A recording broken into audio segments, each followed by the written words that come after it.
ममता बनर्जी को बहुत बड़ा झटका। क्या टीएमसी में शुरू हो गया है बड़ा विद्रोह? सयानी घोष के कदम से बंगाल की राजनीति में भूचाल आ गया। नमस्कार दोस्तों, पश्चिम बंगाल की राजनीति में ऐसा भूचाल आया है, तूफान उठा है जिसने पूरे देश का ध्यान अपनी ओर खींच लिया। ममता बनर्जी की पार्टी टीएमसी, जो कभी बंगाल की सबसे मजबूत राजनीतिक मानी जाती थी, अब अंदरूनी संकट से जूझती दिखाई दे रही है। सबसे बड़ी चर्चा इस बात की है कि टीएमसी युवा और चर्चित नेता सयानी घोष का नाम भी कथित बागी सांसदों की सूची में सामने आया है। मीडिया रिपोर्ट के अनुसार कई सांसदों का अलग गुट बनाने की और एनडीए को समर्थन देने की बात कही जा रही है। आखिर कौन है सयानी घोष जो इतनी चर्चा में है?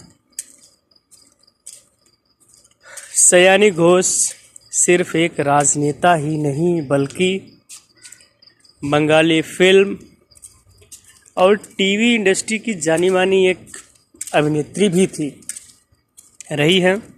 राजनीति में आने के बाद उन्हें टीएमसी के युवा चेहरे के रूप में पेश किया गया। पार्टी के वरिष्ठ नेता अभिषेक बनर्जी ने उन्हें युवा संगठन में महत्वपूर्ण जिम्मेदारी दी थी। कम समय में उन्होंने सोशल मीडिया और जनसभाओं के जरिए अपनी अलग पहचान बनाई और ममता बनर्जी के करीबी नेताओं में गिनी जाने लगी। क्या आप जानते हैं एक काबा मदीना विवाद क्या था? काबा मदीना विवाद, सयानी घोष का नाम पहले भी कई बार विवादों में ऐसा आ चुका है।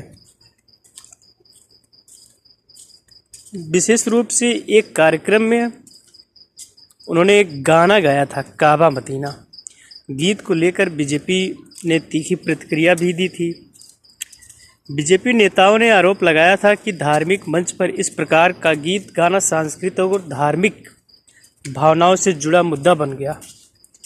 उस समय टीएमसी ने इसे सांस्कृतिक कार्यक्रम बताया, जबकि बीजेपी ने इसे तुष्टीकरण का राजनीतिक उदाहरण बताया। इसी वजह से राष्ट्रीय राजनीति में सयानी घोष का नाम बार बार चर्चा में आता गया।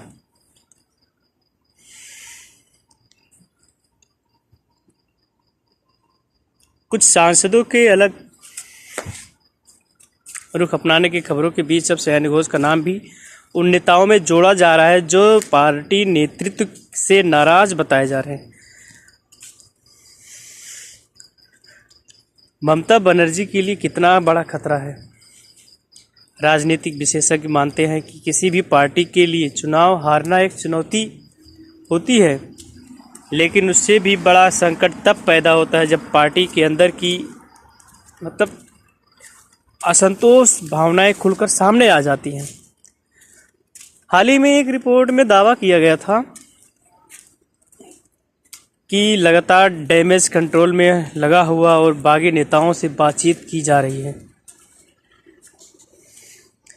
यानी टीएमसी नेतृत्व भी इस स्थिति को हल्के में नहीं ले रही। अब इसमें बीजेपी को कितना फायदा होगा? अगर टीएमसी के असंतुष्ट नेता वास्तव में एनडीए या बीजेपी के करीब जाते हैं तो बंगाल की राजनीति में बड़ा बदलाव देखने को मिलेगा। बीजेपी लंबे समय से बंगाल में अपनी स्थिति मजबूत करने की कोशिश कर रही है।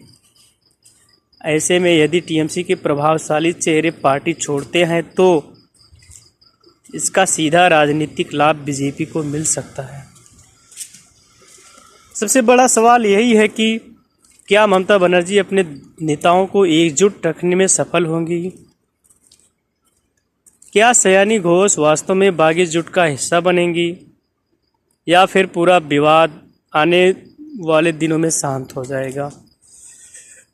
दोस्तों, आपको क्या लगता है, क्या टीएमसी में सचमुच बड़ी टूट होने वाली है, या ममता बनर्जी एक बार फिर अपनी राजनीतिक ताकत दिखाकर इस संकट से बाहर निकल जाएंगी? अपनी राय कमेंट में ज़रूर बताइए। अगर वीडियो पसंद आया तो एक लाइक करके शेयर करें और मेरे आईडी को फॉलो ज़रूर करें। धन्यवाद। जय हिंद।